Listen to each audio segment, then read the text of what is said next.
বল তোকে আমি কখন বললাম? বলো নে তুমি। আমি কখন বলেছি তোকে? বলো। আমি বললাম বিকেলে আমার ডিউটি আছে। বিকেলে? বিকেলবেলা রাত্রেবেলা আমার ডিউটি আছে।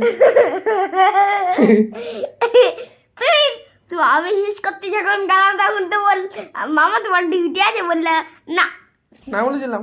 আমি তো কি কায়দা কালা। তুমি কানে কালা।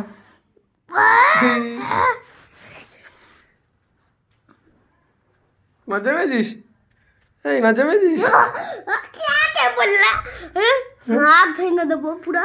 আমার হাত ভাঙলে তবে তাহলে কি করতে? খাবার খাবার কিনে দেবে? খাবার কিনে দেবে কে তোকে? বল বল, খাবার কিনে দেবে কে? পকেট থেকে পয়সা দিয়ে চুরি করে ভাঙবো। চুরি করবি? এত বড় কথা? তোমার হাত ভেঙে দেবো এই কথা মুখে আনলে। পকেট থেকে নেবো, ধরবো।